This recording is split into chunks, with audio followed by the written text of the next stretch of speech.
Hey guys, welcome back to my channel. My name is Addie and this is my best of 2019 video. So I'm going to go over the top 5 books that I read this year. They were all 5-star reads for me. They were in all different genres, which was an interesting fact that I found while I was compiling this list. And then also 4 of them were written published in 2019, and then one of them was something that people have been telling me to read for years, and I finally got out of a reading slump and I finally got around to reading it and completing it, and I loved it. So anyway, I'm gonna start at 5, work my way up to 1, and I'll throw in some honorable mentions as well. So number 5, the 5th best book I read this year was Becoming by Michelle Obama. And I just was shocked because I don't really read a lot of nonfiction. I do enjoy a biography occasionally, but it's usually not something that's gonna be my favorite of the year. And I don't know if that was just what I needed to hear at the moment or what, but Michelle Obama talking about her life and talking about who she was and how she was successful prior to meeting Barack and all of that stuff. It was just so inspiring and such a wonderful thing. Telling her story and just listening to her audiobook of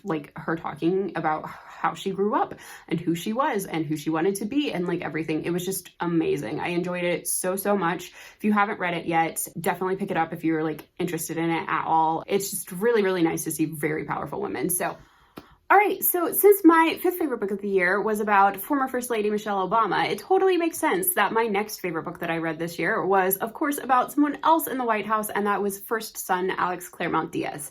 So Red, White, and Royal Blue is my number 4 favorite book that I read this year. It was the perfect rom-com, the very fun hate to love kind of type story, and then there was a political aspect to it. I just really enjoyed it. What this story is about is Alex, who is the first son of the United States, and Henry, who is the Prince of England, and they have never really gotten along, so they don't really like each other very much. And then something happens, they get into a little kerfuffle, and they almost cause an international incident. And so they have to pretend that they are friends to prevent this international incident from happening. And then over the course of pretending they're friends, they become friends, and then they become a little bit more, and they just really find their people. So Alex and Henry were very cute, and I loved their relationship, and I loved that it really came from an understanding of who they were as people. So as soon as they started communicating with each other, they really just became each other's person.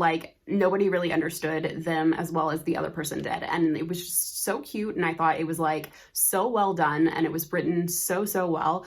I just really enjoyed Red, White, and Royal Blue. So I think it won a whole bunch of the Goodreads awards and stuff like that as well. So don't just listen to me, everyone else out there is also thinking it was a pretty good book. So all right, so now we're into the top 3, and this was such a difficult decision for me because my 2 and my 3 top favorite books that I read this year are so interchangeable. They really should just be sitting tied for second, because it was they were both just so freaking good, and I really just don't know what to do with that. So I am just gonna go ahead and put them in this order and probably change my mind about it, halfway through editing, but we're just gonna leave it like this. So my 3rd favorite book that I read this year was Michigan versus the Boys by Carrie S. Allen. This is a story about Michigan, who, when the girls' hockey team gets cut because of budget constraints and everything at her school, she ends up playing for the boys team. She tries out for the boys team, shows up a whole bunch of the boys, and the boys don't like that. And then she has to deal with being bullied, and she has to deal with a whole bunch of adults in her life letting her down, and just a whole bunch of things. And it was really just about her and her love of the game and her persevering in the face of all of these awful things that were happening to her and everything. It was just really powerful, and it really felt for her, and I would just recommend this book to anybody. If you like a sports story about an underdog, she's got your back, man. So that was my number 3 favorite book of the year, and like I said, this one and the next one I'm going to be talking about are so interchangeable for me. I loved them both. They hit my heart at just, the same impact but at different angles, I guess. I don't know. It's just they're both so good. So my 2nd favorite book of the year was Davy Jones and the Six by Taylor Jenkins Reid. And I do not know how to describe how well this book just fit my personal taste. I am obsessed right now with that Fleetwood Mac vibe era kind of type thing. I just was living for this book. I was super into it exactly when this book came out and when I started reading it. And then it just ended up being like one of my favorite things of the year. It was so, so good.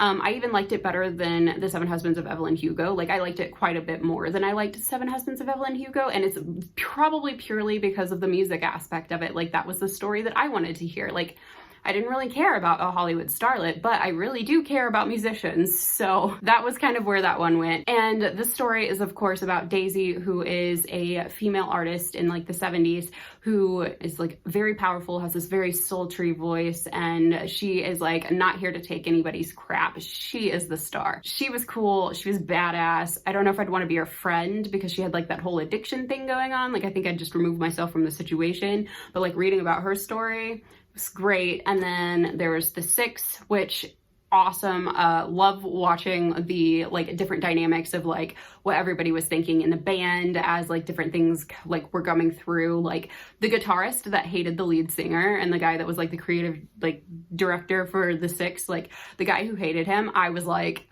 oh man, I wish we got more of your story. So like, you know, like just everything about that book was just like right where I wanted it to be.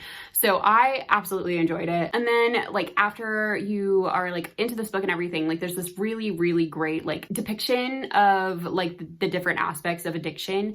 And I just really thought that like Taylor Jenkins Reid handled that so well and like just really showed like the different ways that things could go and the different ways that like people deal with things. And I just thought it was kind of realistic and very cool. And like I almost just don't even believe that this band isn't real. Like they were written so realistically that like I could definitely see them being something that actually did happen. So all right, so all the rest of the books that I read this year that I just like absolutely loved that have been on this list, I do believe are 2019 releases. So I, you know, stayed pretty with the times, was pretty up on it, read some really great books. I'm not really late to the party. I'm just, you know, like here along with everyone else. But my favorite book of the year is definitely not like that. My favorite book of the year was Leigh Bardugo.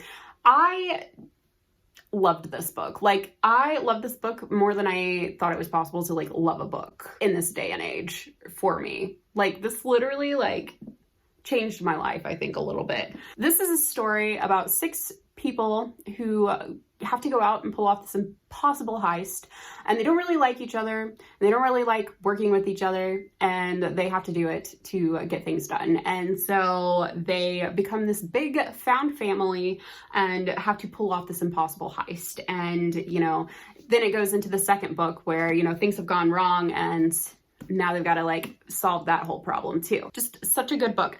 Everybody has been telling me to read this book. Like everybody's like, you're gonna love it, man. Like it's gonna hit you like in all the right places. You're gonna love it. And they were not wrong. I did love it. It is my favorite thing that I read this year, and I highly recommend it if you haven't read it. If you were like me and you were late to the party, like jump on the bandwagon. It was so good. So I've heard some people talking about how Crooked Kingdom is a little bit slow. I was just so caught up in the euphoria of the gloat that I just didn't care that it was kind of slow. So I flew right through Crooked Kingdom. So that's just kind of how it went. But yeah, this duology just like really just knocked it out the park for me. And yeah.